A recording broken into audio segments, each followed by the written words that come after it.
Hello and welcome to the Movie Podcast. My name is Daniel. I am one of your hosts today, and I am joined alongside my fellow co-hosts, Anthony. Hello. And the candlestick maker himself, Shahbaz. They call me Lumiere, all right? That's why are you a candlestick maker? So I thought it was like something else. I thought it was like referencing something else, but yes, please tell me. No, so I took the missus to a candle making workshop because there's this place in Yorkville here in Toronto called Candle Artistique, I believe, and we're not sponsored by them in any way. But please tell us more about them. If they want to be sponsoring us, we'll take it. But yeah, it's really cool. Like it's a workshop and there's other people there, and it's very like Yorkville, so it's very fancy. Yeah, and you make your own candles. So you pick like a base note of a smell, a mid tone, and a tall or like a top layer. She's just making up words right now. It sounds like I am. It sounds like you're ordering a drink at Starbucks. Can I get a tall mid-tone, please? 2 pumps only. Yeah. But I like candles a lot. Like I have candles in my room all the time that I like good smells. So smelling good is a good thing. Smelling good and having things like I never want people to walk into my room or my house or anything and be like, ew. And I don't know why I'm inviting like a 16-year-old valley girl. Like, ew. Also, how many people are walking through your room constantly? Well, people like come into my room all the time. Like my mom will come in, or my girlfriend, or anybody will come into my room or my house. And if you guys ever want to come over as well, right. I've been inviting you guys for years. Yeah. One day you'll be friends. But yeah, I like good smelling things. So when I made my own candle, it was something that I made differently. I didn't go with the normal scent that I usually go for. I usually go for the more manly scents, like very like wood. But here's the thing that always makes me laugh whenever we see like, we can't just have like good smelling things for guys. No, it always has to be like just something just like, oh, here are I watch Shark Tank a lot, so it's always just like dude wipes, or dick wipes, or just like it's just like they'll make it so like overly masculine.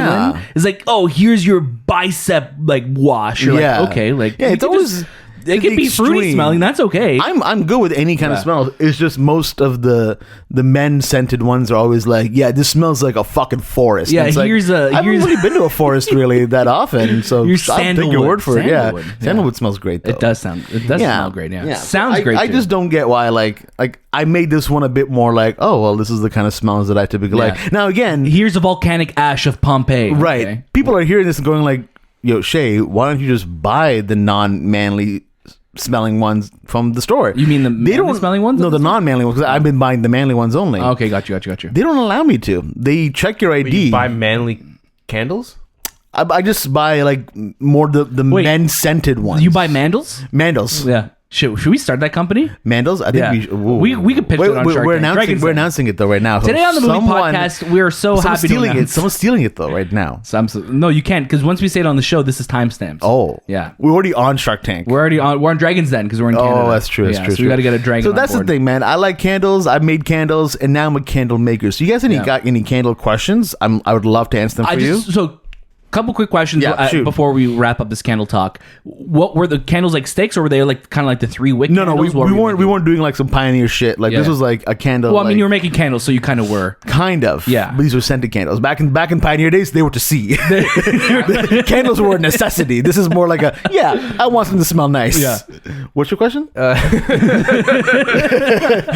feel like you had a question there. Felt like, were you the only male? The only male? No. Scenario. People brought their girlfriends. A lot of guys were dragged there by their girlfriends. Yes. Oh, okay, cool. Yeah. I actually dragged my girlfriend to this. Shay really loves candles. So you make like your typical 1 wick kind of candle, and the way you do it is you get a bunch of these oils, and then you get wax, and you kind of like mix it all together, and then you literally pour it into a thing. And then they taught us like the rules of like lighting a candle and like how you should light a candle. I'm like, oh, that makes so much sense. She's like, yeah, you ever notice like this happens to your candle? I'm like, fuck yeah. And I'm like taking notes. Yeah. So I was really moved. Man, I'm telling you, she's becoming more whiter than us at this point. Is making candles a white thing? Yeah, it is a white thing. Because the girl was super white. Yeah. Like at one point she was about candle. Yeah. She's like, sir, were you burnt by a candle? Like, why are you so brown? Yeah. I like looking at fire. That's the best part of the candle. That's a bit of the opposite of the spectrum. Yeah, but you light things on fire. That's most businesses and places that we go to, you're like, sir, that's not a candle, that's a person. that's a curtain. Please leave that alone. Please don't light this on fire. What scents did you make? I would say flavors, but you don't need. I did drink a little bit of it. That would have been so much better. I would have come to that one where you eat the candle, but it's not a real candle. It's just. I think that's just a cooking class. Dude, really. Were you the kid in school that ate glue? No. I mean, at the moment, it sounds like it, though. No, I wouldn't eat. I ate the candles. I would eat like an edible candle that was a cake. So you would eat a cake, is what you're saying. You'd go to a baking class, is what you're like trying to get to. I'm just saying, take me to a baking class. Oh, Anthony was an altar boy in elementary school. Were you and you just eat the candles in the church. Man. I was like, Anthony could be an altar boy. When I went to the church, there was more flames after that. So. Oh my Lord! You walked in, it was like devil's advocate for you. When I was touching the holy water, it just becomes bubble. Yeah. God. I forgot the exact scents that I chose. Like they had like sugar and spice and everything. Nice. One of them, the name of the scent was kind of like troublesome for me. It was called Oriental. And I was like, I don't know. Like I looked at the white people there, and I'm like, you guys know that you put this word in here? Yeah. And I just I chose that one out of solidarity. Where did you go, by the way, for this? Did you get candles in like the 80s? It was in Atlanta in Georgia. Oh were you guys not there? No, it was it was in Yorkville. They're called Candle Old Yorkville. Old Yorkville. Yeah. No, it's very cool. Like if you're in Toronto, I recommend checking it out. It's a great date night place. It's very like fancy. Yeah. So how many candles do you have? It's opposite of the Ferrari showroom. Oh, that's cool. Yeah. Where I could buy my or light it on fire. Yeah. You only get to make one candle because just so you have like just one stick of a candle. No, so it's like the jar. The jar. Like the jar. It's a jar candle. Okay, jar candle, and it's like very like high quality. Like I was very impressed by. Did you name your candle like because it just sends to you? So did you give it a name? I did. Hopefully a less racist sounding. I did. I gave it Oriental 2. Is that the name? Is that okay? That's doubly racist. Yeah. I was gonna say something worse, but I'm like, no, hold on. This is being recorded. Yes, it is. So yeah, people can listen to this episode. People can listen, and they are. Ew. Because I was gonna do transition, but you can transition. It's okay. It's done. The transition's gone. My segue's gone. You literally pushed them off the rails. Drove away without me in the Ferrari. As always, you can catch a brand new episode of the Movie Podcast every single Monday. And watch out throughout the week for our review episodes and our interviews on all the latest movies and series. Make sure you're following us at the Movie Podcast on Instagram, Twitter, TikTok, and Letterboxd. And don't forget to leave us a review on Apple Podcasts, Spotify, join our Discord, and write into the show at hello@TheMoviePodcast.ca. You can check out our show notes for all of those links and more. Make sure you're also following us on YouTube. If you're listening to this on YouTube right now, hello, please like, comment, subscribe, do all the YouTube stuff. Anthony's been making some killer videos for us on YouTube, so you could see our lovely faces, you could hear us and look at us talking to all the coolest people in the industry. We have some really great interviews coming down the pipeline very, very soon, so look forward to that, including some ones, maybe related to some upcoming Star Wars shows. Who knows? We do. Who knows? You have to look forward to those later this month or even September because there's been some delays, so we'll stay tuned for all of that. Some quick announcements before we dive into this very, very interesting show we're going to be having for you today. Next week on the Movie Podcast, we will not be having a main episode on Monday. I know sometimes we take a week off, but next week we'll really be off. So you'll see what are we doing? What are we doing? I don't know, Shay. You're going to see. I don't know. Don't ask me. Definitely not candles. That we won't be making candles. Man, are you coming after my candles, man? I was gonna make you a candle for your birthday, and you finally smell good. And now I guess I won't. Okay. And I was gonna pour the wax all over you. Oh, the hot wax. That leads to other things between me and you. Oh, June is just around the corner. Next week, we will not have a main episode of the Movie Podcast, and you will see why very, very soon. So look forward to all of the fun stuff that we have coming up because we're going to be hitting a very big milestone later this week will be a huge milestone of what we're all milestones. It's all milestones this year. Milestones restaurant. Oops, all milestones. Oops, is that a saying? Oops, all milestones. All milestones. No, we have a really great opportunity coming up, and we can't wait to share it with you. But we're gonna keep it in secrecy for now. So stay tuned. Later this week, you'll hear why. Also later this week, you can check out our thoughts and reviews on Bodies, Bodies, Bodies, I Am Groot, The Samaritan, Day Shift, and a lot more. So those may be coming either as social reactions, so make sure you're following us on all of our socials, and reviews as well. Bodies, Bodies, Bodies, for sure we'll have a review out this week, so look forward to that. Maybe it's recorded already, who knows? And I think it is. Oh, it is. Yeah, it's recorded already. Yeah. Bodies, Bodies, Bodies could also be the scent of a candle. and it's just body odor. That is what I named my candle. That's a goop candle. That's a goop candle. For sure. That is definitely a goop candle. It's taken us a while. I'm surprised it's taken us this long to make a joke about goop. Yeah, we're almost the 4th year of the show. Yeah, but even I think just in this episode, because we were talking about candles and all that, and that's true. Yeah, they have some unique candles. We don't even talk about Gwyneth Paltrow on here ever since the whole goopy thing she did. What did she do? I don't know. I was just hoping you guys would fill in the blanks for me. I don't know. She just forgets she's in movies a lot. Yeah, she does forget she's in movies a lot. Yes, you were. Yeah, Shakespeare in Love. It was Spider-Man. Yeah. I feel like a lot of Marvel actors and comic book actors don't know or watch the movies. And I also feel like because a lot of the stuff that they film is so shrouded in secrecy, they'll shoot it maybe a year or two in advance. So it's like, oh yeah, I am in this. I guess I ended up being in this. You never know. Yeah. Guys, it's been a while since we've been together, but let's get into the news.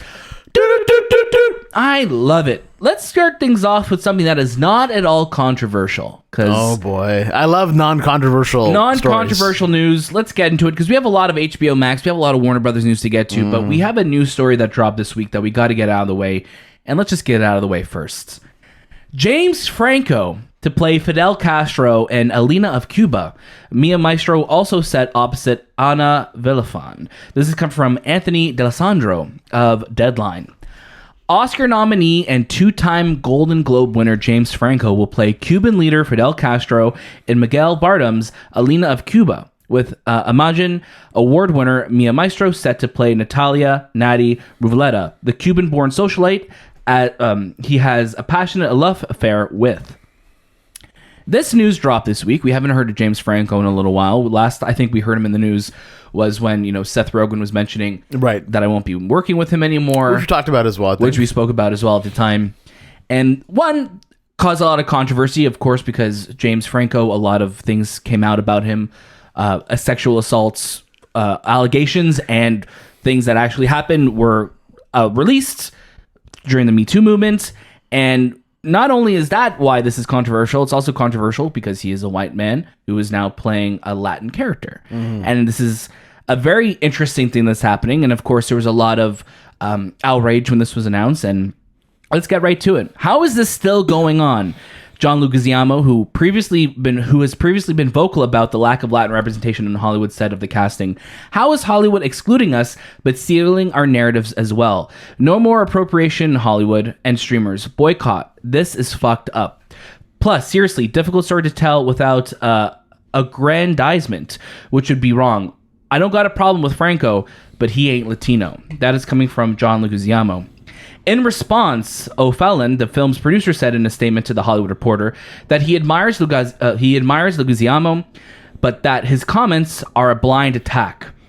A guy like John Leguizamo has historically been looked up to by Hispanics as one of America's earliest actors of Latin descent since the 90s, and I've always admired him as a fellow underdog. But his comments are culturally uneducated and a blind attack with zero substance related to this project. The reality of the ignorance piece falls within his statement, suggesting his personal view on being Latino, because a landmass or living area does not determine a person's blood history or genetics, he continues.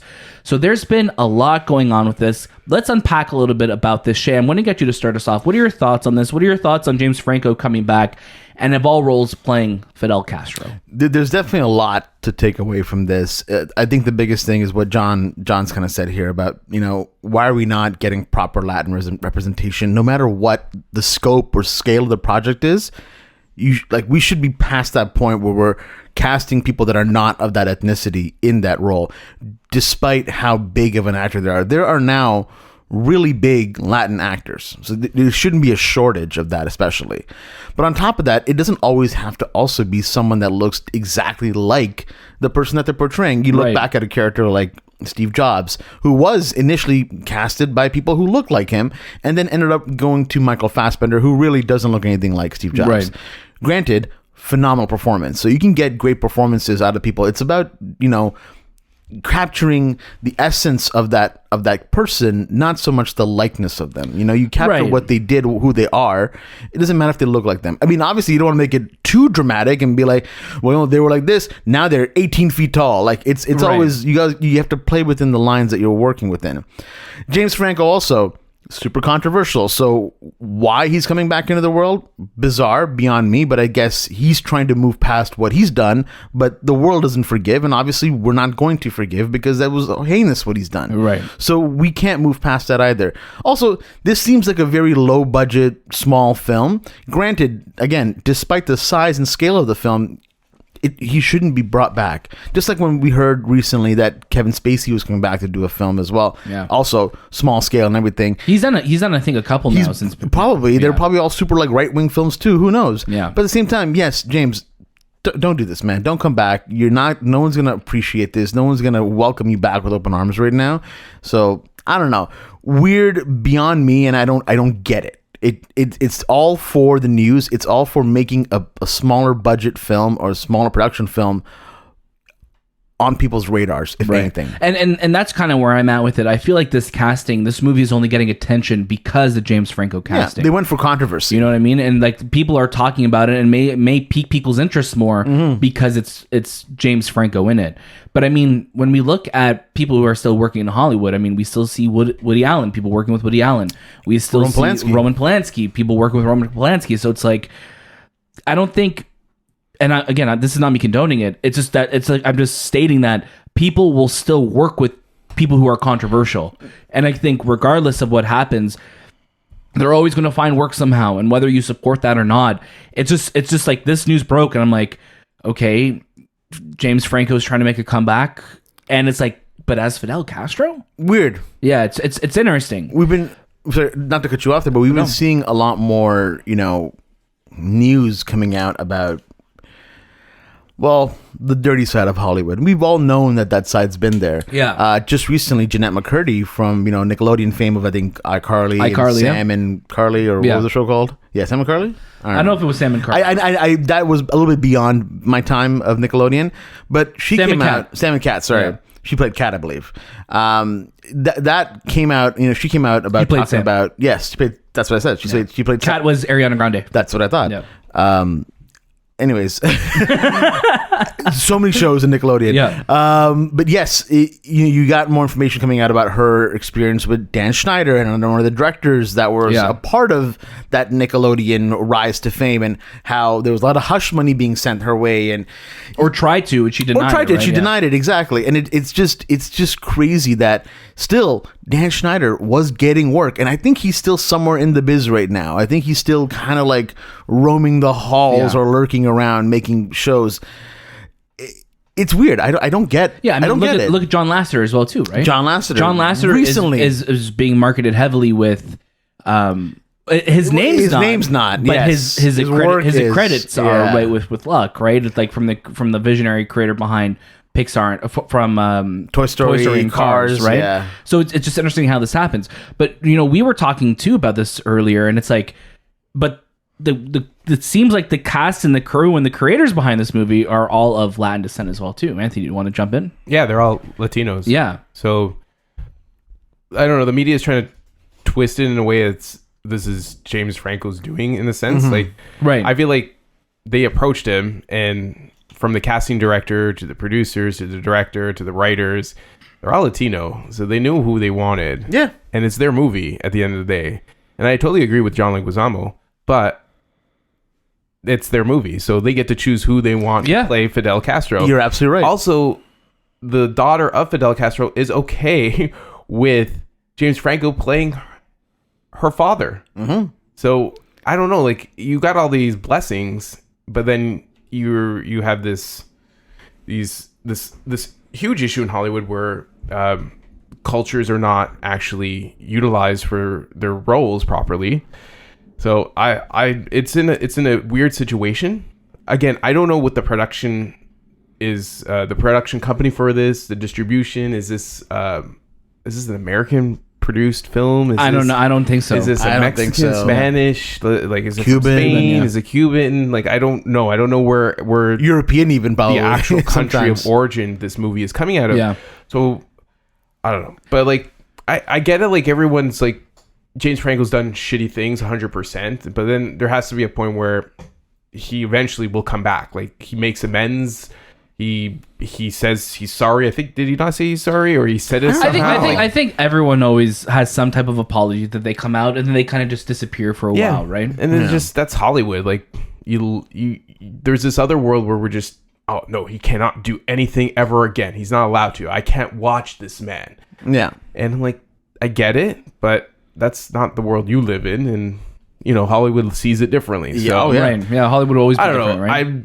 I see his brother a lot in a lot of movies, and I always think of James Franco, and I'm like, man, I don't ever want to put him in a situation where he's canceled, but I do think the things he's done is awful. Yeah. So it's a weird situation with these actors. Even Kevin Spacey, they're all like bad people, but then you don't want them to be like in a place where they can never work again. I don't know. It's a weird world. It is, and I think when we're looking at the last 5 years, especially with the rise of the Me Too movement and everything like that, we're seeing a lot more actors called out for it, and rightly so, right? A lot of Hollywood for a long time, or for its entirety, has been very shady, very like dark room deals, just gross people who are at the helm of a lot of things. And I think the Me Too movement hopefully scourge a lot of that from it, but there's still a lot more. There's still a lot of people in power that we obviously hear about still to this day making decisions. It's interesting though. I forget the actor's name, but I saw somebody like tweeting out like why am I still auditioning for like Mexican drug dealer number 2? Yeah, when I saw that like as James well. Franco's getting like Fidel Castro, and I'm not saying like Fidel Castro is a very controversial figure as well too. Right. So it's like he wasn't all hugs and kisses. Again, this is not a movie about Fidel Castro. It's about his daughter. So I don't know how long he's gonna be. He's not gonna be in every single shot, right? Yeah. So it's interesting. I'm also of the mindset that I don't like. Again, this is me talking. I'm a man of Portuguese descent talking.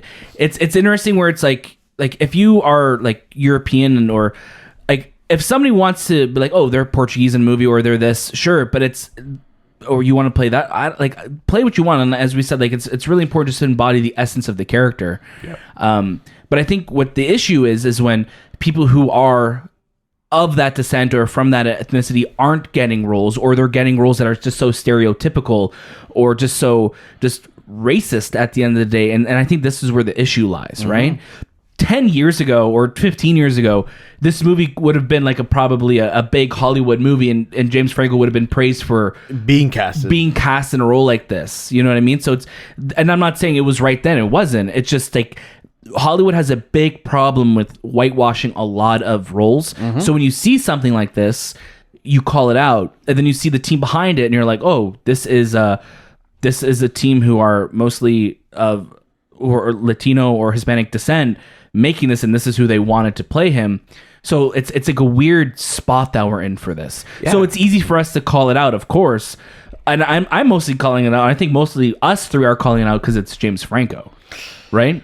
And it sucks because, prior to everything that happened with Franco, we watched his films. We loved his work. We loved Disaster Artist. And, you could tell that after Disaster Artist was coming out, there was somewhat of like a...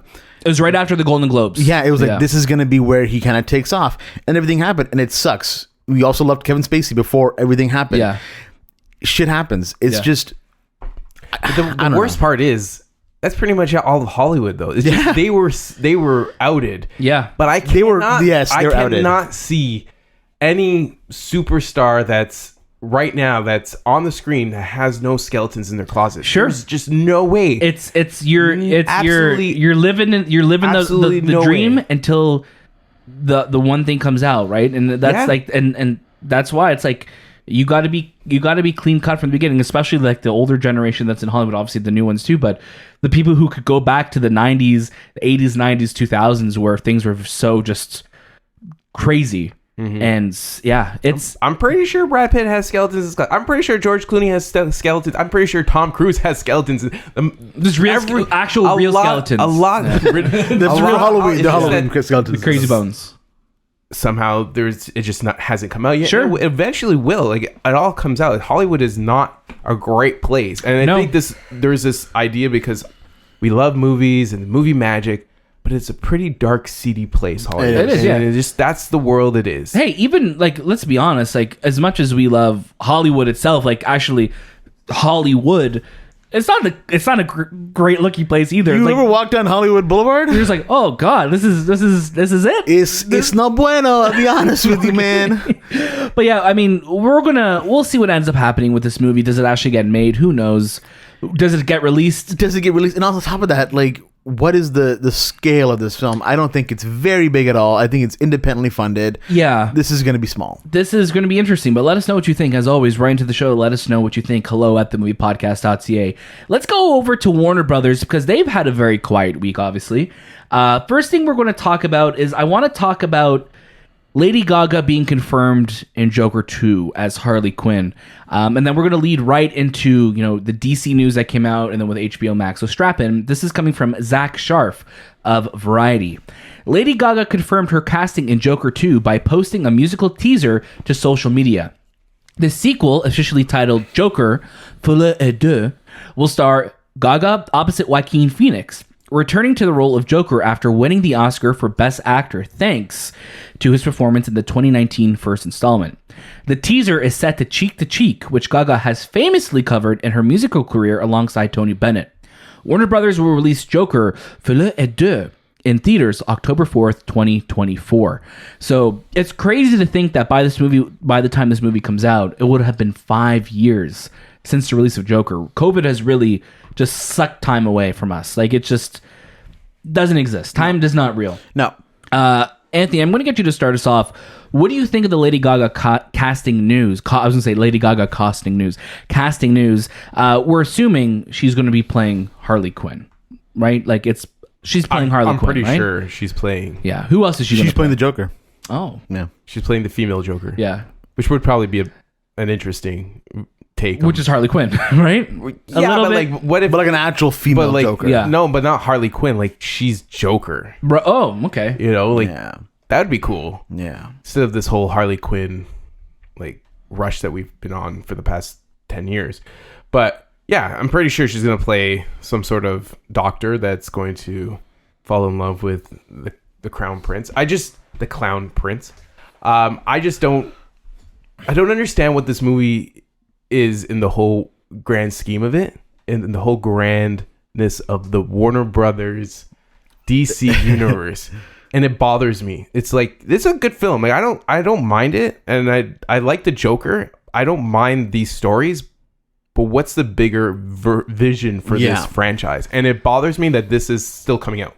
It bothers you that Joker 2 is coming out? Yeah, because it's not gonna take place in this universe that Discovery Warner's wants to go down. So let's talk about that. It's so weird. It's like, but neither is the Batman though. And that's right? the thing. Like, that's where I'm at with this whole mess of a world that they've created for themselves. So let's talk about this. DC will have a 10-year plan akin to Marvel's playbook, says David Zaslav. This is coming from Aaron Couch and Pamela McClintock of The Hollywood Reporter. Shay, I want you to weigh in on the Lady Gaga news afterwards too, so please I'm ready. Keep it primed. Just 2 days after Warner Brothers Discovery made the stunning move to cancel the HBO Max film Batgirl, an unapologetic CEO, David Zaslav, sought to reassure Wall Street reassure Wall Street there is a cohesive plan for the future of DC. You look at Batman, Superman, Wonder Woman, Aquaman. These are brands that are known everywhere in the world, Zaslav said during an earnings call Thursday. We have done a reset.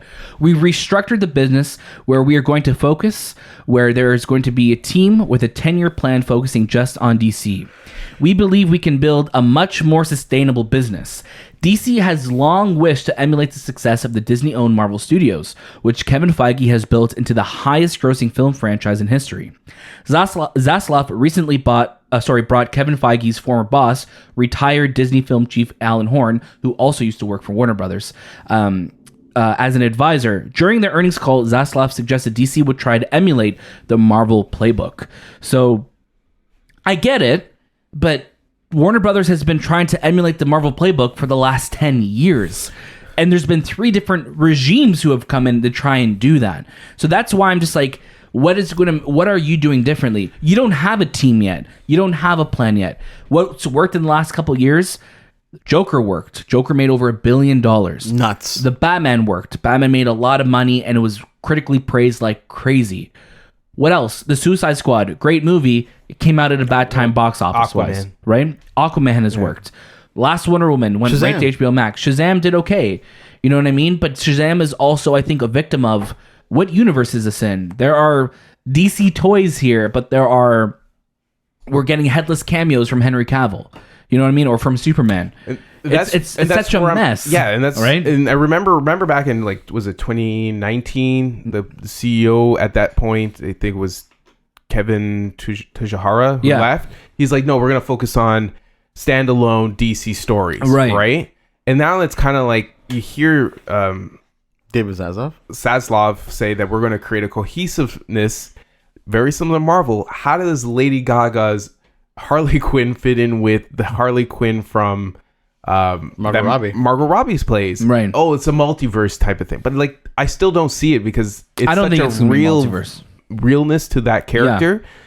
Yeah. And it bothers me is in the sense that they're still going ahead and putting these productions into play when they still don't have a clear vision. They have the Batman, which doesn't take place in the same universe, but it could be a multiverse for sure. You have the Joker too.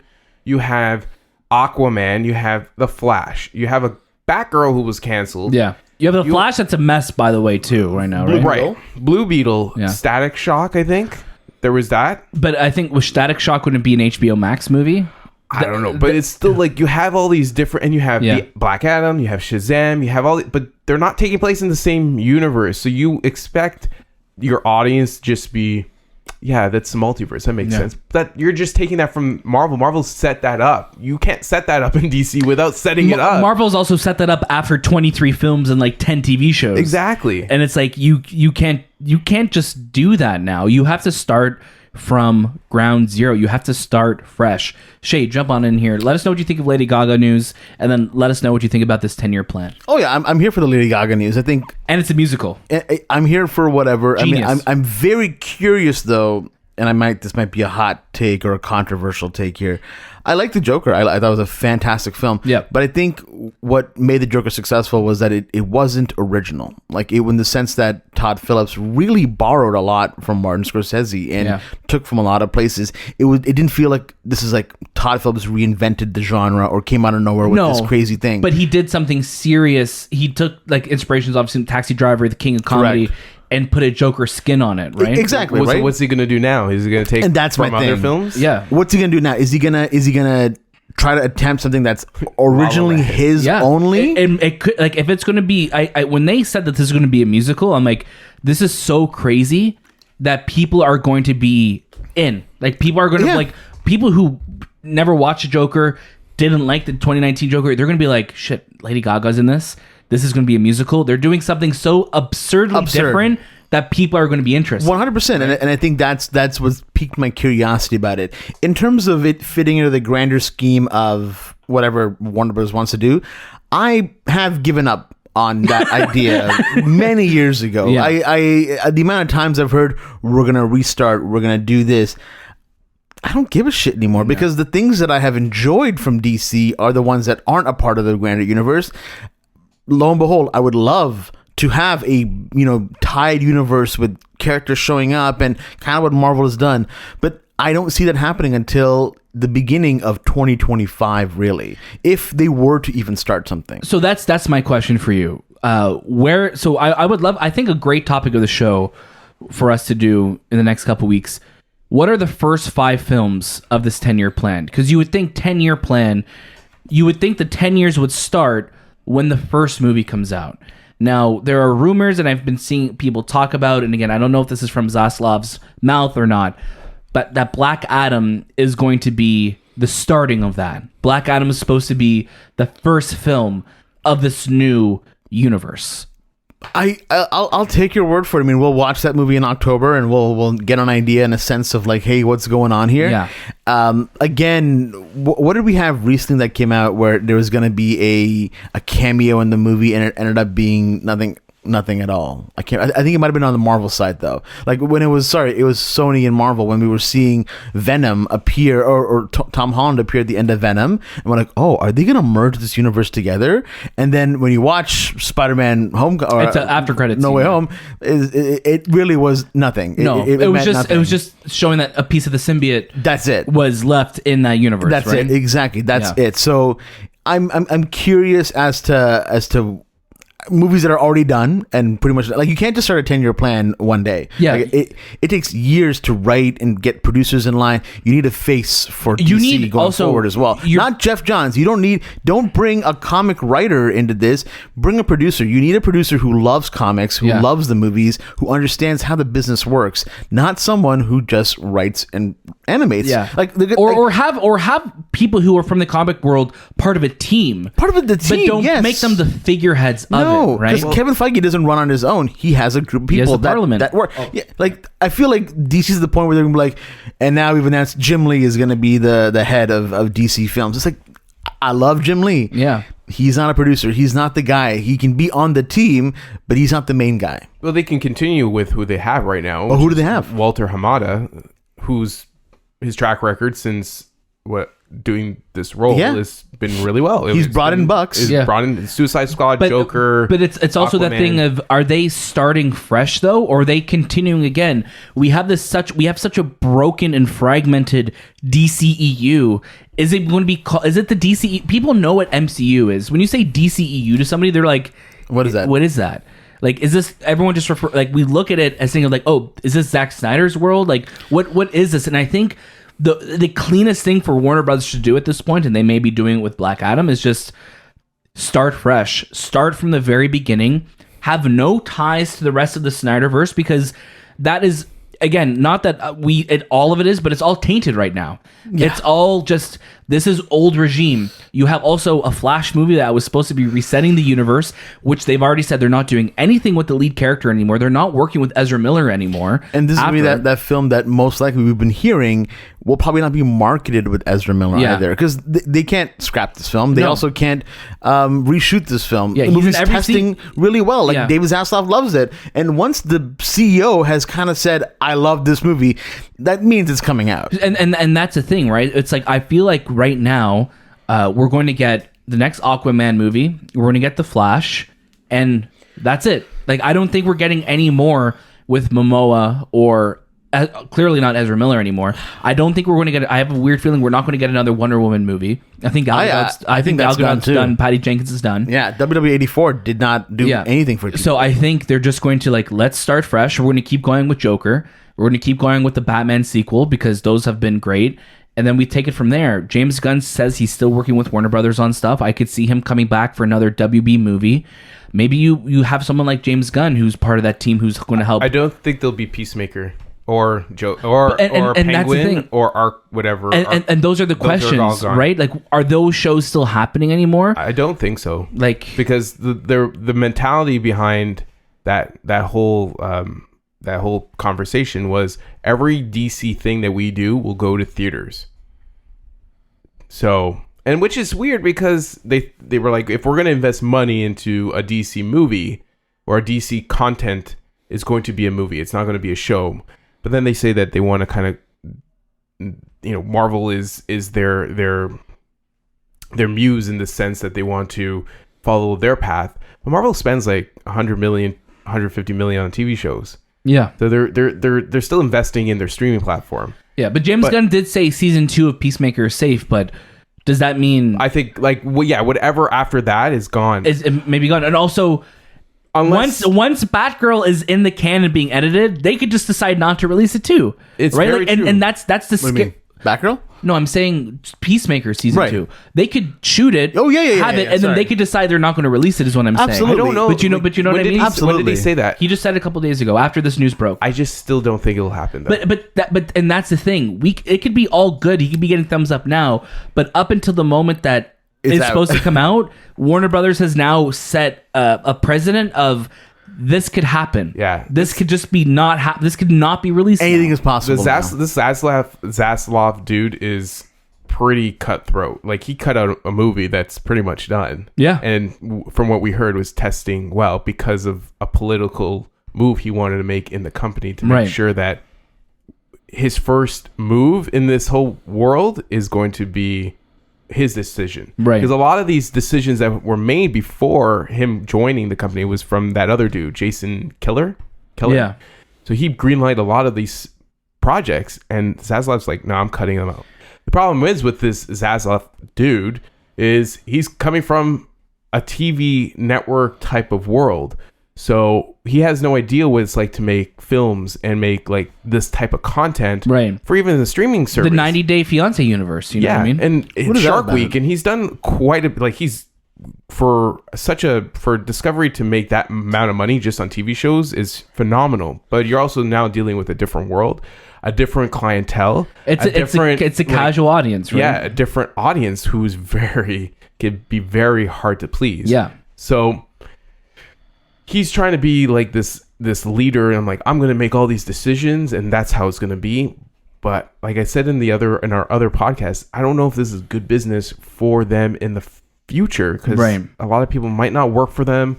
Their streaming service might not get the subscribers they need. Sure. They got worried because Netflix started dropping, because Netflix lost 1 million subscribers. Netflix lost 1 million subscribers because they keep upping the price, and they keep adding these fucking and there's no these password things and these like these roadblocks. But it's crazy how this is not great. That's why people left. Ate the Netflix news. This ate like this, like this news dropped, and like everything else was forgotten. Oh yeah, like even the Will Smith apology video that came out, that was just forgotten. Like, bad time to release it, man. You know what I mean? There's also this idea with a lot of studios is that every movie is going to be Top Gun. Top Gun is very unique, and it's a lot of good things that's happened to make that movie where it is. Right. Correct. It's not. Look at all the Marvel movies that came out this year. Didn't even come close to what Top Gun made. Absolutely. So no movies come close to Top Gun this year. So it's just this idea is like, no, because Top Gun was successful, we're going to make all our DC stuff go to theaters and not go to streaming platforms. And it has nothing. It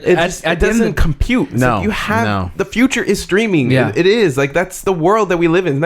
It's not always going to be in theaters. Yeah, people like watching. And you don't have to neglect the theater either. No. You can still make great films for the theaters because we have things like Top Gun. But at the end of the day, streaming really is where a lot of we keep saying on the show, we're in the golden age of television. Yeah, we're watching some of the greatest shit out there. I don't understand this pivot. Again, we're also even the bad shit, really, like even the bad quote unquote shit, like yes, the stuff that's not amazing. The fact that you could kind of just watch it beginning to end, you're like, even if this is not great, you still I'll watch This Is Cake. Is this cake? No, isn't it cake? Isn't it cake? Isn't it cake? I'll watch it. Fuck it. That's what bothers me with Batgirl is that could have went to their streaming platform. They had no issues with it. They weren't going to lose money, and they think at the end of it was just a political move to say I'm in charge and I make the decisions. I think the biggest thing with this though, having a 10-year plan sounds great, but you gotta get the people in place. If I would have obviously felt a lot better if they're like, hey, this is who is on our team. This is what we're looking to do, and we're going to have a good time. Again, this was an investor call, so I'm not expecting. Again, I was talking to Anthony about this before we started recording. We talk about investor calls and test screenings.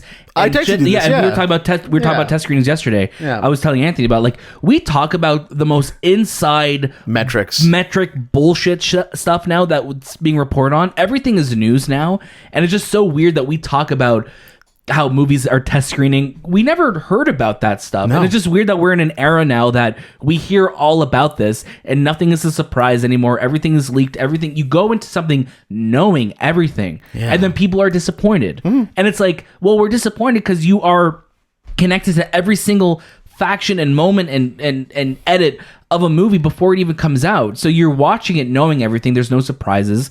And it's such a weird thing now how we consume movies and media and news, and it's all like just thrown together. Yeah. But I think what's interesting with this is a lot of what Zaslav is saying though sounds great in theory.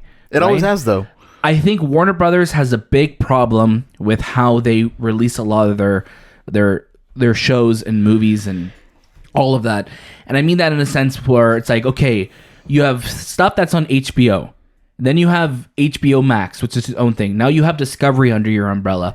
Then you have your direct-to-home video releases like the Green Lantern movies, these animated films that they're doing. But those are ones that you purchase in store.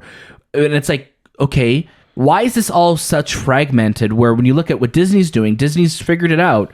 You have Disney Plus and you have theaters. And I think Warner Brothers is looking at that and it's like, okay, we got to figure this out. Where's Disney Plus? There's HBO Max or whatever they're going to rebrand it to next year because Discovery and HBO Max are going to merge.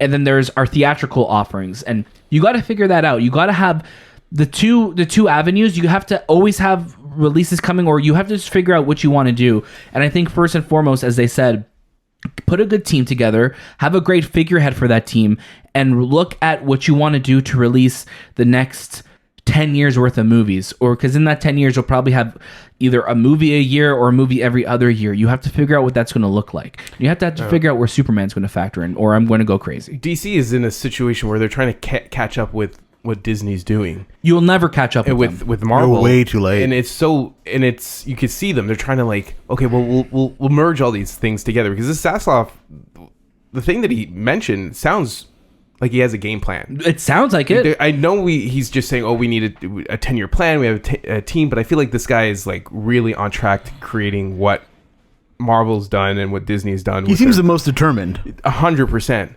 And that means, blending a lot of things together and putting it under one roof, which is, the cartoons and this and that, and just get rid of all the CW shows and create it as like this one world. Get Matt Reeves he's like, I'm going to get Matt Reeves as Batman out of the fucking way because I don't want to deal with it anymore.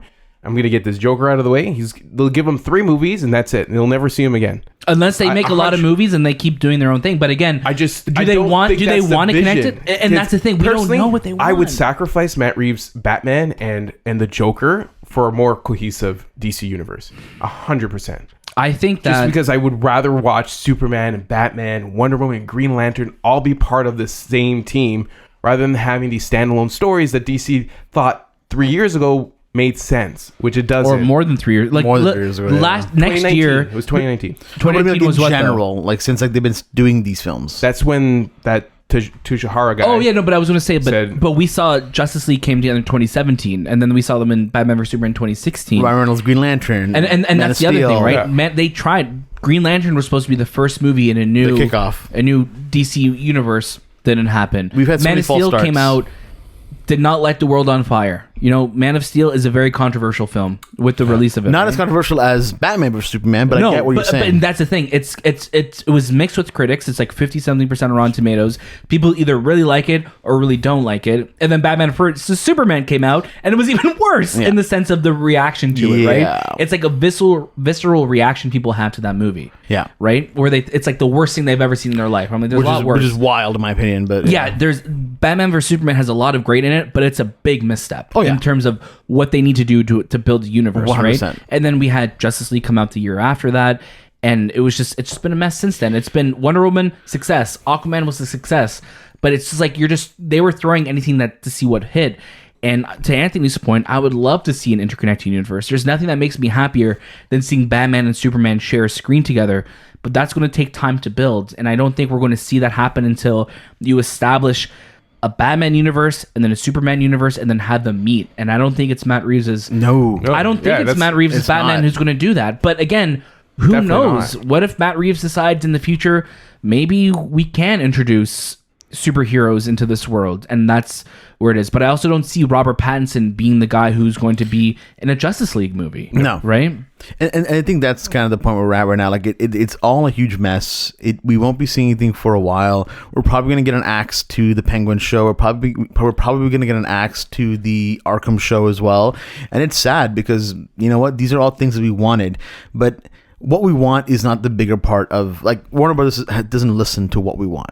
It's always been what their mission is, and they've started this mission so many times. Like, if you were to be in their boardroom right now and you look at the chart paper, there's like 40 pieces missing from it already. Yeah. Like, it's just rip. We won't be seeing anything of a cohesive universe for many years, I think, until they finally get something rolling. But to use, I think to use Black Adam as the starting point is a huge misstep as well, only because you clearly know that wasn't what the intention was from the beginning. So to kind of shoehorn it in now is going to be messy and just weird. I wonder if that's why they had to do those reshoots. That's the thing, But I feel that it's shoehorned in. Probably has like Wonder Woman in it. And something like that, because but who though? Is it Gal Gadot? Does it mean Gal Gadot is going to continue being Wonder Woman, or is it going to be another headless cameo of Superman in this movie? And it's like maybe you get 50% of his the face. word multiverse, which was not a word until 2017 on the movie side of things, right? 2018 for what? Multiverse. The word multiverse. The general public didn't know that word until 2018 until we started talking about it with Marvel in movies. I think it was really Loki that was the big one that made people really start thinking about multiverses and variants and all that stuff. Yeah, I think Far From Home was that first one that kind of said like, you're from different multiverses, and then from there people were like, that's a thing, and then the trades picked it up, outlets picked it up, and it just kind of went nuts. Yeah. That's what the world knows now, and that's how these studios can get around these twists and turns with multiverse. Yeah, even though Gal Gadot might show up in, for instance, Black Adam, doesn't mean she's going to be the Wonder Woman of that 10-year span. Right. Yeah. They're going to really focus on that version of Wonder Woman. But I don't think DC goes anywhere until they rid themselves of the idea. Again, the Snyderverse, I don't think is going to be restored at this point. What? Absolutely not. It's 10 years old at this point. The Snyderverse is not going to be... Are you saying that? Next year is going to be the 10-year anniversary of Man of Steel. Are you fucking kidding me that we haven't had a sequel to that movie yet? Dude. Henry Cavill isn't going to be Superman anymore. So no Snyderverse is what you're saying? No. If I could go back in time, I have two things. Oh, God. Shoot Hitler. Oh, no. No, don't say this. Don't. Be careful. Whisper in Zack Snyder's... Incept Zack Snyder's dreams and tell him never to do the Snyderverse. And he can fuck off and do his zombie films. And again, I want to make it very clear, we like Zack Snyder here. We don't like Hitler. We shot him. We don't like Hitler. But we do like Zack Snyder. Yeah. And I think Zack Snyder is at his best when he is able to create the world that he wants to create. The DC universe would be very different if also Warner Brothers fucked off and let him do whatever he wanted to do as well. But we're not in that world right now. I just watched Zack Snyder do a Michael Jordan commercial. And Michael Jordan wanted to leave. He's like, you're putting me in the DC universe. I don't want to. And it's not even, I don't know what that is. It's the 1990s. That was funny, actually. That video. It's funny seeing that. But yeah, again, we're in a very interesting spot with Warner Brothers. I'm hoping we're moving to a place that this is for the better. But again, we won't really know for a couple years. This is going to be a long time in the making. All I could hope is that they give Matt Reeves free reign to keep doing what he wants to do with Batman. Let James Gunn do what he wants to do with his Suicide Squad, with Peacemaker, whatever. And then we'll see where it goes from here. You know? Yep. We won't know.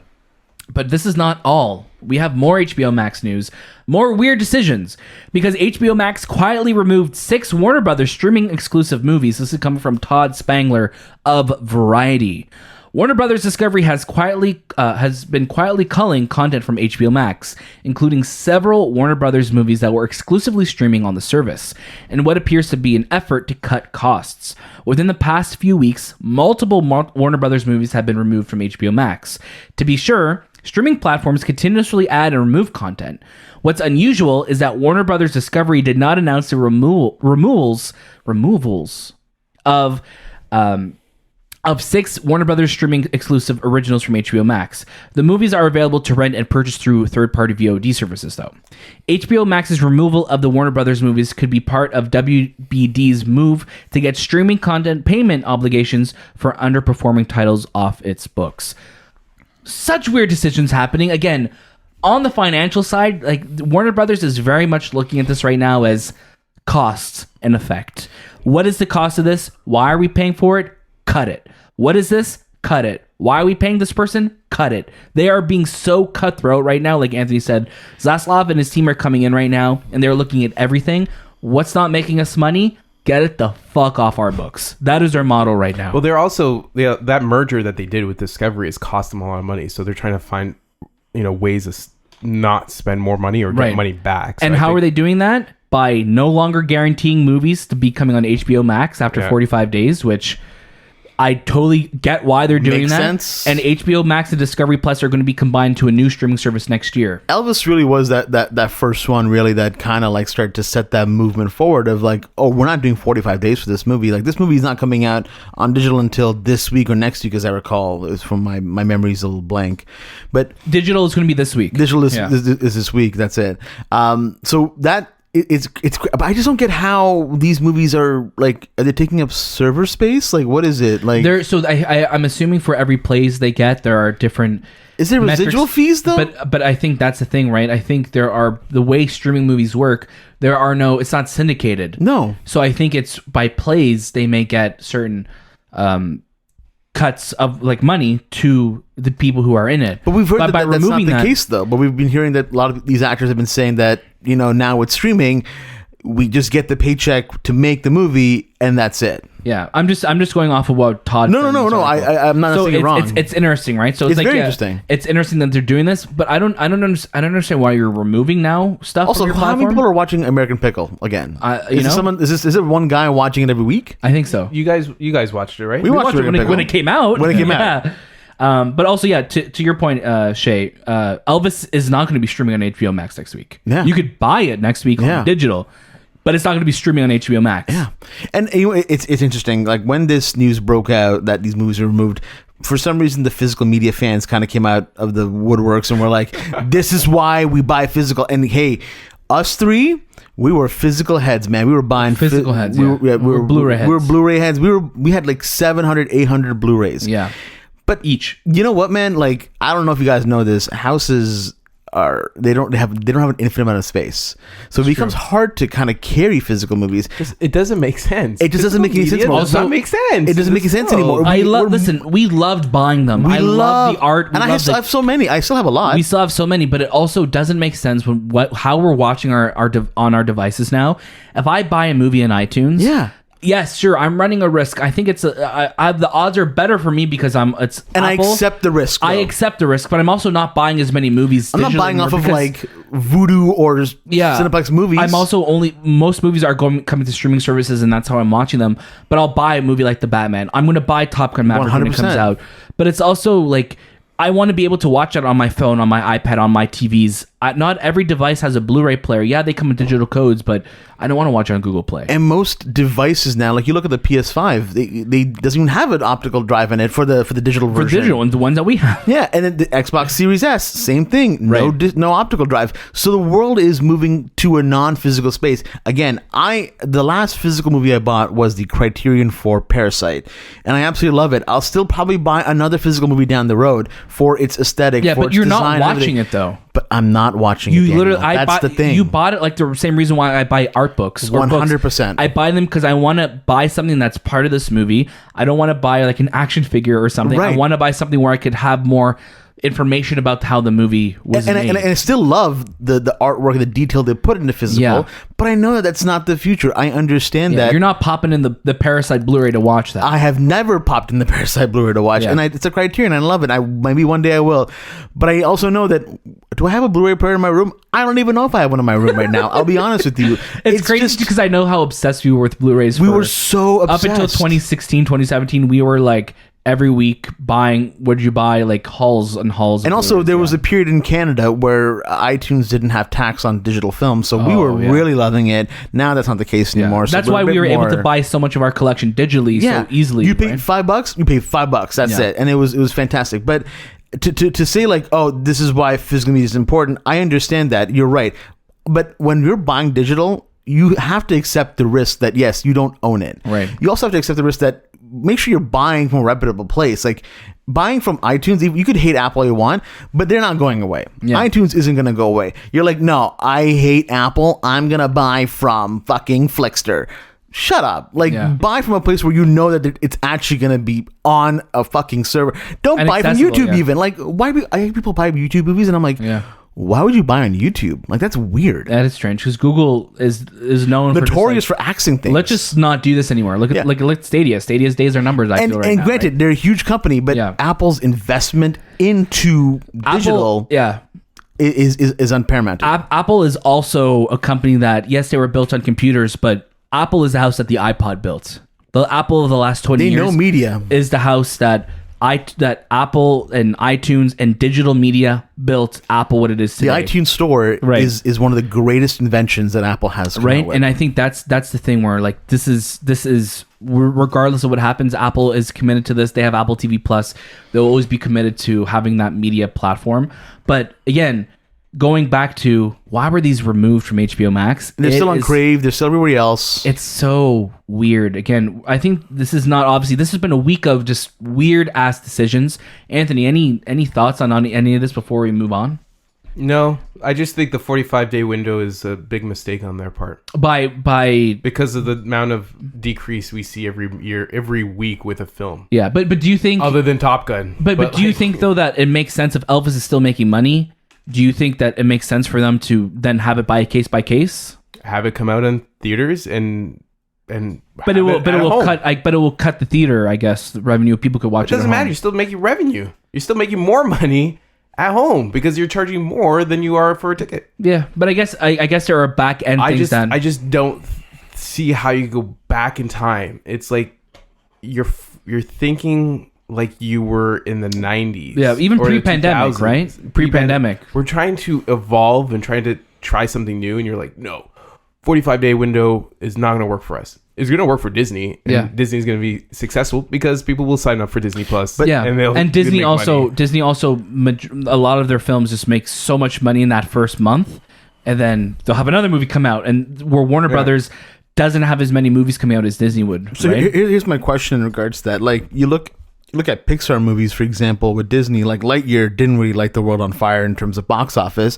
And a lot of people that I spoke to, they're like, well, we know that it's going to be on Disney Plus in like a month and a half, so I'm not going to rush out to watch it. So it hurt a film like that. I think that people knew that, and maybe even for movies like Thor: Love and Thunder or Doctor Strange, where people kind of knew. So the fans know that. Like, that's not a very common thing to know. It is becoming more now, though, but then right? that's something on them that they chose not to go to. 100%. But they also, that's your point, though. That's the point that you're trying to make. Even if it was for 45 days, they probably wouldn't go see them film. What do you mean? Like, if it wasn't 45 days, it was 100. No, they probably would. They probably wouldn't. No, why would they? Probably saw critics didn't like it. No, but like there's so many aspects to it. Sure, to stop them. No, from not there going. are. But I think Warner Brothers looks at it as, okay, Elvis is still making money, and they'll make more money by keeping it in theaters where it's already playing than now doing a whole marketing campaign to show that it's on HBO Max, and then. Once it goes to HBO Max, that's when it's going to start to get pirated. It's going to be available for people to watch it in other means, and they won't go to the theaters to watch it. Mm-hmm. They're going to take they'd rather keep it in theaters to try and make more money that way than have it on HBO Max, and then the other way. Again, I'd love things coming out 45 days later. 45 days. But I think Top Gun Maverick is one of those movies, and again, people keep thinking they're Top Gun Maverick when they're not.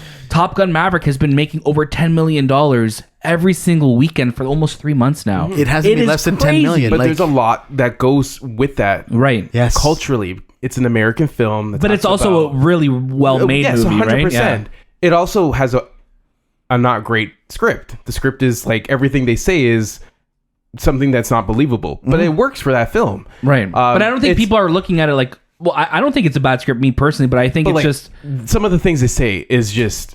No one says that in real life. Yeah, but it's right. It's very 80s nostalgia. Right. Yes. Right. I get what you're saying. That film also works because it's Tom Cruise. Tom Cruise, and I can't even say it's just Tom Cruise because his last film didn't make that much. Didn't make $1 billion. He's never made like $1 billion. 700 million. What was Tom Cruise's last film before? Well, we'll say Fallout or the American. American Made was 2017, 2018. Yeah, so it was Fallout.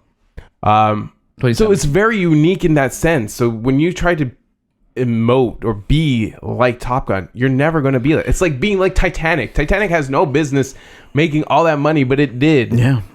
It did. Top it was Gun a is romantic. Rare. It's rare, man. It'll never happen. Avatar like that. has no right making these because it's just unique. There are points. There is these movies that come out throughout the years, and they become phenomenal. So here's my question: Endgame became that because it took 25 movies or 23 movies to get to that point. Right. But also, yeah, it made all that money because it was also all of these faction of characters coming together.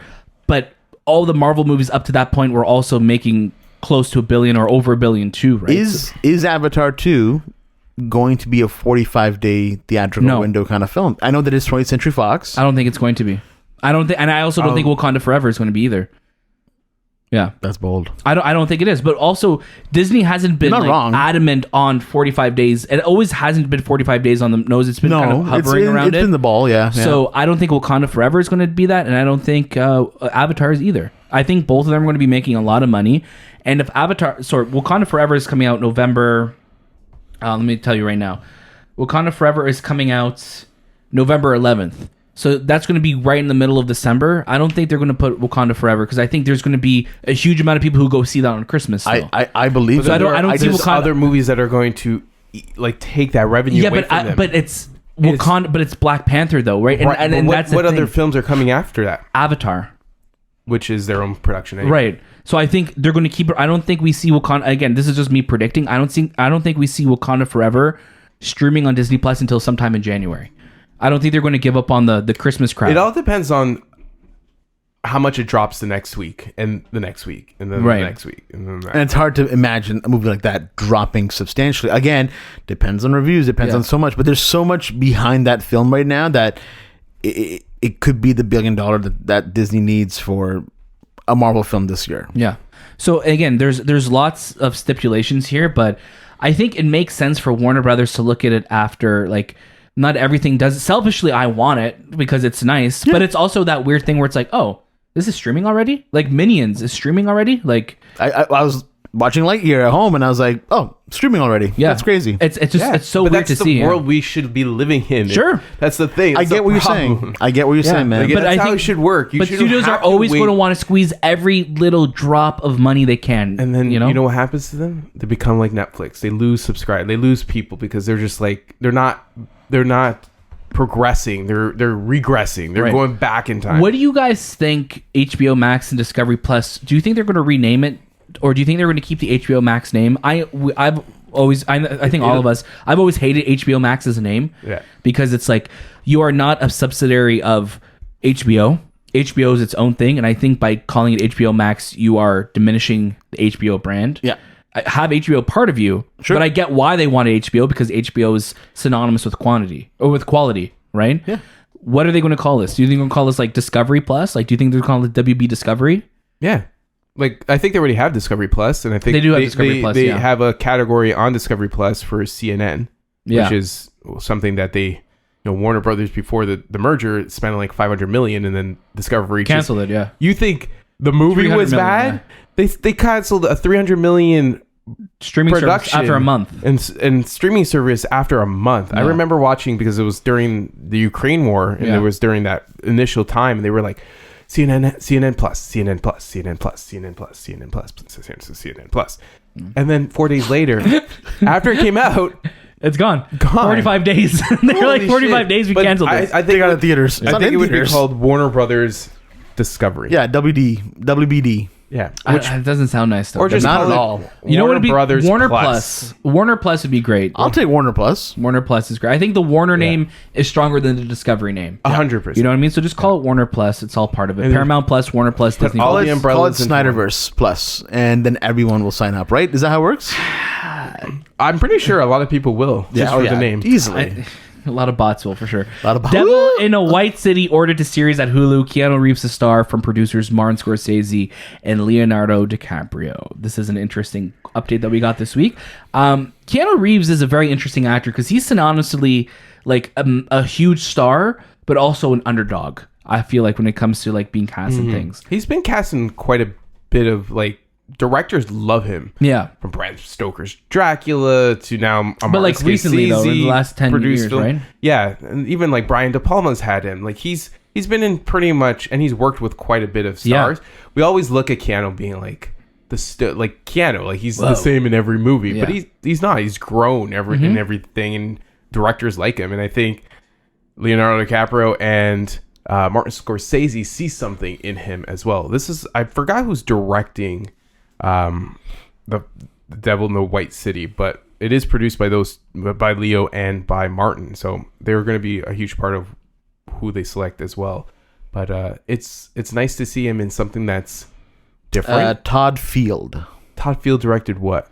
That's a great question. I'll tell you what he's directed. But yeah, it's a series. Like, we haven't really seen Keanu in a series, right? So it's a true crime series. So I think it just works well for him as Keanu would be dope in like a True Detective. 100%, because he looks like someone who's seen a lot of shit. Keanu's eternal, man. Like he's just. It's a lot of stuff I've never heard of, to be honest with you. Like TV series and shows and movies. Like the last thing he directed was in 2006 called Little Children. Oh, this is the guy Kate Winslet. This is the writer. He was actually in Twister. He was an actor in Twister. Oh, interesting. He's an actor that's now turned into a screenwriter. Yes, he is more of an actor. Little Women? No. Little Children. Little Children. And it was nominated for Best Picture, Best Director. He was in Twister. You're right. Yeah, alongside Scorpion. No, that's amazing because I love like actors who've become like really good at other things, and then I think it works for him as well. Todd Field. Now I know who he is. There we go. I'm excited for it. We'll see when this comes out. I recognize his face. Yeah, he's got a face I know. Let's get over to the box office. Cha-ching! Top Gun sinks Titanic. That's the big news this week. Top Gun Maverick with $662 million passes Titanic to become the 7th biggest film ever at the domestic box office. That is wild. Like when we see what Top Gun Maverick has done, if you were to tell us 2 years ago that Top Gun Maverick was going to be the highest grossing film, if you told me 2 days before Top Gun Maverick was coming out, or even while I'm watching Top Gun Maverick, that this was going to be the biggest film this year, I would have been like, "Oh, it's okay, sure, if you say so," but I don't believe you. Yeah, like I'm so happy though. Oh yeah, it makes me so happy to see this because this is just wild to see of how well a movie's doing. It's now at $1.3 billion. Billiani. That is amazing. Love to see it. But let's look at the top winners this weekend. Bullet Train wins the weekend with a solid $30.1 million. A24's Bodies, which we will have a review of for this weekend, is releasing in Canadian theaters this week, has one of the best limited openings of 2022 with $38,000 per theater average at only 6 theaters. That's amazing. Which is very pretty impressive. Nuts. Yeah.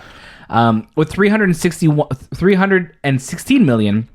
Thor: Love and Thunder has now passed Thor: Ragnarok, which had $315 million at the domestic box office and is close to topping $700 million globally. And Jordan Peele's Nope, with $97.5 million, will cross $100 million this week and will be Peele's 3rd film in a row to achieve that. So good job to Jordan Peele.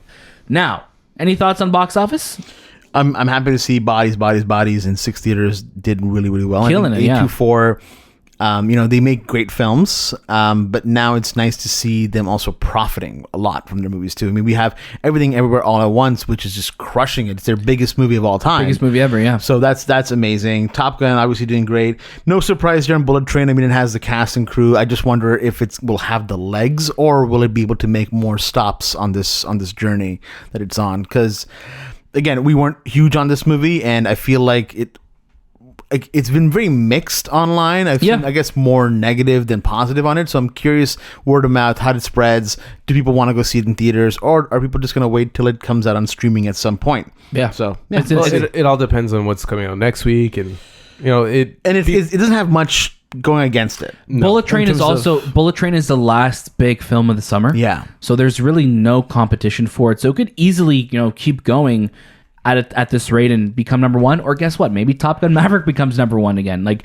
there's when we get into the weeds of August, there's not really any rules or anything. Like Bullet Train also wasn't a huge blockbuster in the sense where it's not like the Suicide Squad was, or Guardians of the Galaxy or anything like that, right? It kind of comes and goes, and like it felt like Bullet Train could have easily been like a January or a February movie too, right? Right. 100%. Right, it felt like that. Easily. Let's get into some trailers. We got a bunch of trailers over the last couple weeks. Nothing really massive because the biggest ones came out during Comic-Con, but we did get some trailers for Blonde, which is the Marilyn Monroe biopic starring Ana de Armas. Rated NC-17 officially. Yeah, so interesting. This is coming right to Netflix. It said like I looked at the rating. It said not a lot of it's not sexualized. There's something else that's causing it. It could be language, but it's like limited nudity or limited sexuality. Could be the nudity that they show. There are certain aspects of people's bodies that they show, even if it's not a lot in a movie. If they show a certain thing, it could be more.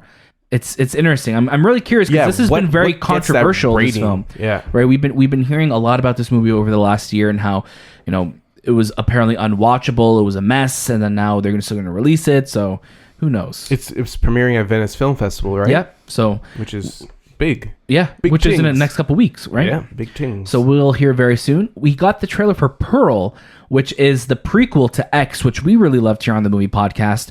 It was also a post-credit scene for during X, where we got to see it's a bit of a different trailer that they showed, but we finally got this trailer. It's coming out in September. Yeah, it's premiering at the Toronto Film Festival. Yeah, Midnight Madness. Yeah, so we'll hopefully be able to watch it. Very, very excited for that. Andor got a brand new trailer. We're very excited to be talking about the show very, very soon, so look forward to that.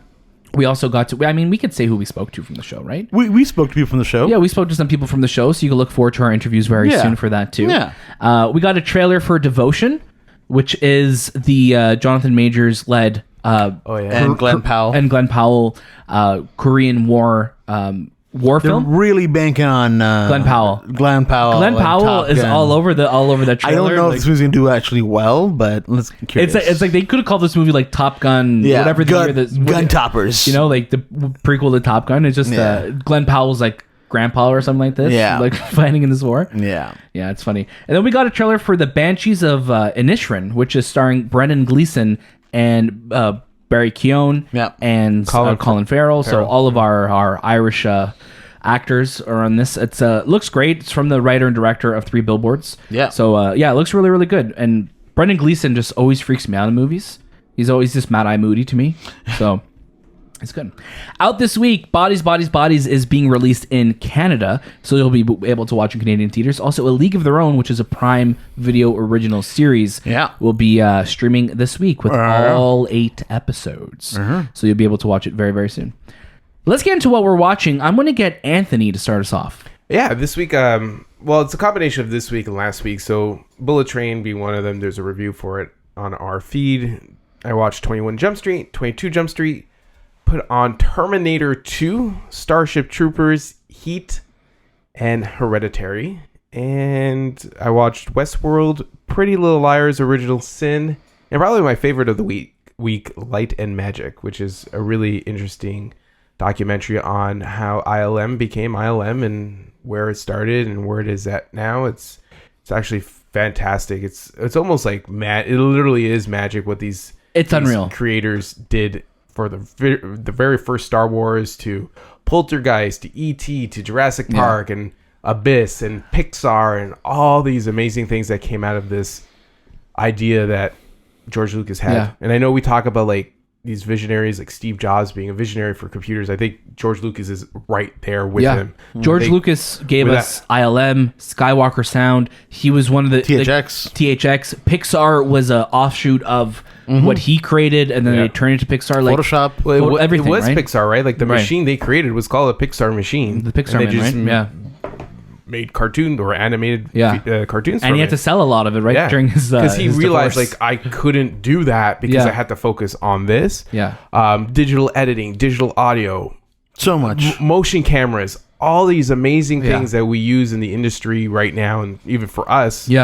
Without George Lucas thinking it or even pushing someone to make it, because that's what Steve Jobs did too. He dreamt it and he got these amazing people to build it, and that's amazing. Like I love Light and Magic. I think it's a great documentary. I encourage everyone to go watch it and learn how some of these. To this day, I still don't understand how they make these films back in the 70s and 80s. Just crazy. I love Light and Magic. I also watched it this week. Literally right behind you, Anthony. I have an Industrial Light and Magic book. I adore visual effects. I adore the making of movies. I literally watch the making of like the Lord of the Rings and the first Iron Man movie all the time, because it's just so it's literally magic when you're watching that. And when we spoke to Mike Marino earlier this year, that's like the makeups and prosthetics all part of that, right? We just saw Mike Marino. He's working with Sebastian Stan on is it a film or a series? I think it's like an A24 film, right? Where he has like just he's disfigured, face. and you're like, that's Sebastian Stan, but you can't even tell. Yeah. It's magic what these people do, and you see what they did it on. And this is a Disney Plus original series, but what I love so much about it is that it didn't just show Disney owned products. You're learning about Harry Potter in this. You'll see all of these other, these other like franchises they were part of, because Industrial Light and Magic is what movies are made of. Yeah. You know what I mean? And that inspired other companies like Weta to come along and all these other production houses. But it was really ILM that put movie magic on the map like that, where they bring the digital to it. I'm literally looking at the cover of the book, and you see all of these franchises they're a part of, and you see like Star Wars, Iron Man, like these animated films, Rango. Like it's unreal what they were able to do, and especially what they were able to do in the time that they were in. Right. And that's what just blows my mind. You're seeing what they're pulling off. Like, I mean, there's more power in our iPhones. There's more power in our car,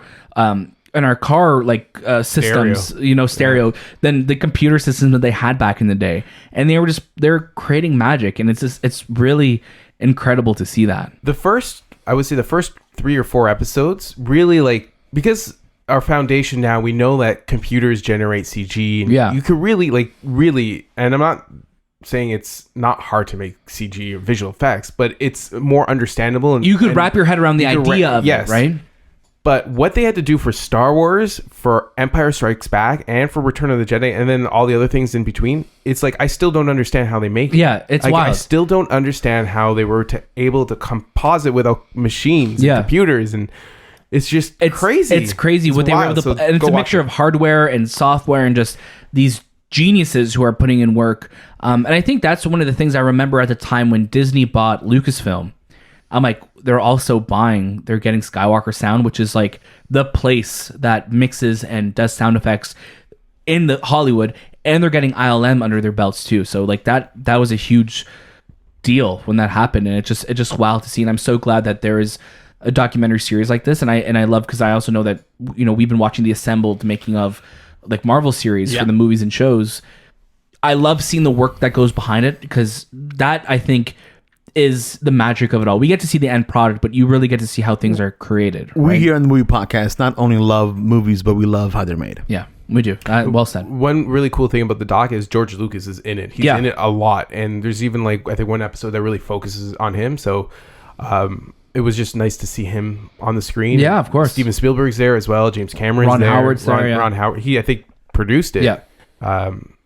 Really, really well done. Yeah, beautiful doc series. I had put it up there for me with like the Imagineering project. Yeah, in terms of just like, sorry, Imagineering Story. Was it the Imagineering Story, right? Yeah. So like I put it up there with just like the quality that was put into it. This is fantastic. It's amazing. There was another prop show on Disney Plus that came out. Props. Yeah, which was okay, but it felt like too much like do you guys remember the show that would give like in between shows Movie Surfers? Yeah. It kind of reminded me of that a little bit, where this is like the nitty-gritty making of. This is like the appendices of the Lord of the Rings. There's another one there was another one that they had as well that was I think hosted by The Rock or something like that. That also didn't do too well. Right, yeah. And I mean, I love Imagineering Story. I totally forgot about the Light and Magic one, so I'm going to watch that as soon as I get home. It's phenomenal, yeah. You can see little things like how much George Lucas loved Disney before. Like there's a picture the Star Wars ride, Star Tours, right? Like it's the connection to Disney's always been there. Oh, like even Indiana Jones. Yeah, there's a picture of him, like I think this was during Empire Strikes Back, and it has like 2 bookends. It's just Mickey Mouse on both ends. Like you could see like he really loves Disney and why he chose Disney to sell his product or his company to. So it's just little things like that you'll see. Like, oh, that makes sense why Disney made sense for Star Wars and for everything else. Yeah. And believe it or not, Star Wars is as big now, I think, than it's ever been, right? Oh, yeah. Because you're getting all generations of people who are watching it. It's pretty amazing. Shay, what have you been watching this week? Assembled, Miss Marvel. Yeah, really enjoyed it. I loved watching that series. There's a movie that you guys on the show kept talking about, and luckily the movie's been talking about us a lot too. DC League of Super Pets. I decided to go watch that. I wasn't able to join you guys for the actual screening of it, so I'm like, you know what? I just went. by myself to watch it. Loved it. Thought it was great. Stayed for the after credit sequence. It was really fun. That's funny. Did you think, the movie podcast called this movie hilarious and heartfult? Did you? I didn't feel any of that though. I'm a little confused. Interesting. Yeah, Interesting. I didn't feel hilarious or heartfelt. I thought it was no. I definitely got that vibe from it. And when I walked in the theater, they were like, "Are you from the movie podcast?" I'm like, "Yes." How did you know? They're like, "You're wearing a shirt." I'm like, "That makes sense." But so Anthony was watching like channel flicking this week, and then channel flicking, channel surfing, flicking through the channels. I'm going to say flicking through the channels, and saw the Critics TV spot for DC League of Super Pets, and there we are. There was the movie podcast. It was on TLC. Yeah, it was actually on. It was on the Discovery Network. It was on the 90 Day Fiance. They're removing it now. I think David Zaslav is moving the commercial. It was. I saw DC Super Pets, so I stopped. I'm like, I wonder if Daniel's quote, because it's been everywhere. And there it was under crazy Aquaman. It's so funny seeing like the variations that they use, because like at first it was just hilarious, and then they dropped the trailer that says heartfelt, and then the next one was hilarious and heartfelt. Eventually they'll finish the whole tweet. They'll finish the whole review. I said to Daniel he should be in the credits at this point of the movie. Being like, we should for sure. Yeah. This is funny how they do that. Yeah. And then I watched Bullet Train with you guys. We did, yeah. Reviews out for that. Yep. There's a nice little pause there. Little pause there. Accepted from 2006 was on TV, and it just started, so I sat down and watched it, and I don't know why I did. What a bad movie. Like, it's such a 2006 film. Like, it's such a product of its time. Yeah, there's that movie. Remember when we Fired Up? Yep. Like, that was another movie that kind of felt like of that era. 100%. And Justin Long is such an interesting character. I hate the name of his character so much, though. His name in the movie is Bartleby Gaines. Yeah, that's not a Harry Potter character. They don't work in Diagon Alley. It sounds like like, why would someone be named that? But you also see like all the other people that are in this movie. Like you have Blake Lively before she became big, Jonah Hill. So it's always interesting to see people where they kind of started from. Definitely.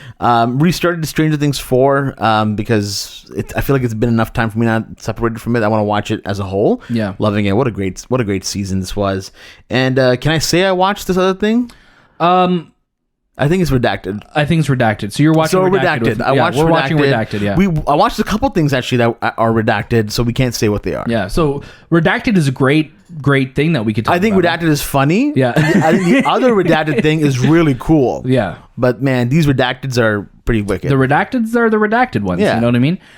There's lots of honestly, people think there's a movie called or show called Redacted. People are like, when's Redacted coming? I for a second thought there was. Funny I had to story, look at the document. Funny story about that though. I remember back in the day when the first Avengers film was coming out, people were trying to figure out who the aliens were that Loki was going to be bringing to Earth, because people were like, oh, is it this character? Do they have ties to the Fox? Are they going to be doing this crossover? Oh no, are they doing that? And because they were seeing the toy leaks, and the toys, instead of being called the Chitauri, which they were in Avengers, they were called Redacted. So people for a long time, and it was like an ongoing joke afterwards, that anytime something was leaking, people were like, oh, it's the Redacted. Loki has an army called the Redacted coming to Earth. And people thought that Redacted was the name of the alien race that he was using to attack Earth with. Hilarious. Those are just the funny days of the internet, you know, where you're just like, well, people are so dumb. Yeah. People are still really dumb on the internet. But it's like people are now just like a lot more worse on the internet, a lot more toxic about it. They're more, yeah. But it's just funny. Yeah, this like the last couple of weeks, I've just been watching a lot of stuff, obviously for review with the show, and then I've just been rewatching Smallville, just because with the Talkville podcast happening, each week they're going on an episode of Smallville. But now I've finished the first season of Smallville, and I just burned through it really fast because like I love that show. But yeah, it's we have a lot of fun stuff coming up this week, guys. Do we though? I think we do. So. Yeah, we do. Yeah, we have some cool events happening this week. Again, stay tuned to make sure you're following us on all of our socials at The Movie Podcast on Instagram, Twitter, TikTok, and Letterboxd, because that's where you'll be able to see all of the cool stuff that we're going to be doing. Next week, of course, we won't have a new episode of the show on Monday, but we will have stuff dropping throughout the week, so look forward to all of that. And as always, after this, you can catch a brand new episode of the show every single Monday, and watch out throughout the week for our reviews and our interviews on all the latest movies and series. We're going to be at TIFF as well in September. We're also going to be at Fan Expo. We're going to be covering D23 stuff. There are so many things happening in September. It's kind of a crazy next month and a half on the show. So if you love what we're doing, please make sure you subscribe. Make sure you give us a 5-star rating on the movie podcast. Make sure everything that we do, you support, because that is how we grow on here. And then we're going to be doing a lot more cool stuff. Shay, you're confused at what I'm saying. Everything you do, or everything we do? Everything we do, we want you to love. Yes. Yeah, that's you follow us, as we say, follow us blindly. Yeah, follow us blindly. That's what we want you to do here. Pull over and give us 5 stars. Yes, please do that. If you're anywhere you are in the world, please, if you like what we're doing, we love also talking to everyone in our Discord. It's so cool. We've been getting a lot of cool messages from people saying, "Hey, I found you guys through your note review." We just got one. I'm going to shout one person. Yeah, let's do it. Let's talk to them. Shout some people. Let's shout some people out in the Discord. Yeah, we had Film Junkie join us recently. Yeah. We also had someone named Louis Sargent. Yeah, that's not how they say the name. But they were on vacation here in the UK, and they're a film production student. And then guess what? Their interests match our interests. Did their school teach them about the movie podcast? That is their real film production. That's their real school. I believe they played in schools. Our episodes. Yeah, yeah. It's a what is it? A seminar? Or? Yeah. Basically, they said, are we saving money from this? Save your money and just listen to the movie podcast. You know how they have Taylor Swift classes and masterclass. It's masterclass. Yeah. Or like in university, they have. Is somebody teaching us? Yeah, damn. They're like, why is Anthony even on the show? Guys, wait to the week that we talk about Anthony. That's a good one. But of course, we love what we're doing. We are so grateful for all of the opportunities that we've been given and the ones that are on the horizon. So stay tuned for all of that. That was this time with the Movie Podcast. And we'll see you next.